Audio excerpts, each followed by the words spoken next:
Assalamualaikum. This is Nusrat Jahan here. My ID is 1818062. First of all, I would like to thank my honorable course teacher, Taha Hussain sir, for giving me this opportunity to present today.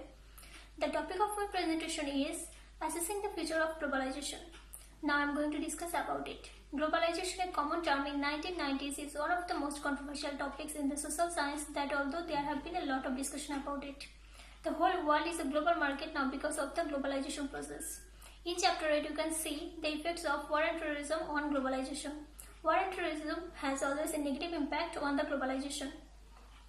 The most obvious is the direct economic destruction of property and lives. Terrorism indirectly affects the economy by creating market uncertainty, xenophobia, loss of tourism, and increased insurance claims. According to chapter 8, there are at least 5 sectors that are affected. Those are: number 1, direct economic destruction. The most immediate and measurable impact of terrorism is physical destruction. Terrorists attack existing plants, machines, transportation systems, workers, and other economic resources. Productive resources that might have generated valuable goods and services are destroyed. Number 2, increased uncertainty in the markets. Even if you do not live anywhere near terrorist attacks, you might still be negatively impacted indirectly. This is because all kinds of markets hate uncertainty and tourism creates a lot of it. The financial markets literally shut down after 11 September and did not really recover until months after the 2003 invasion of Iraq. International investment and cooperation are in a world full of terrorism. Number 3, insurance, trade, tourism, and FDI. On a broader scale, terrorism hurts international trade. This may be due to imminent threats such as compromised trade routes and distribution systems, or because of the psychological and physical reactions to terrorism.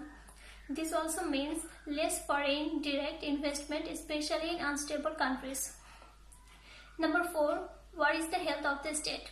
There is an old saying in the study of political economy that reads, "What is the health of the state?"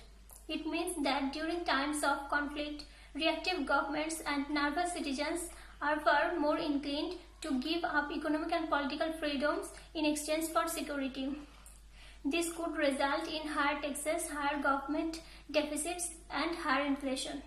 Number 5, increased nationalism. The final risk to the economy is a political risk.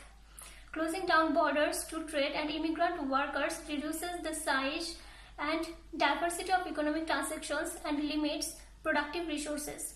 Economists as early as Adam Smith contended that division of labor and gains from trade and limited to the size of available factors of production. That's all from me. Thank you, sir.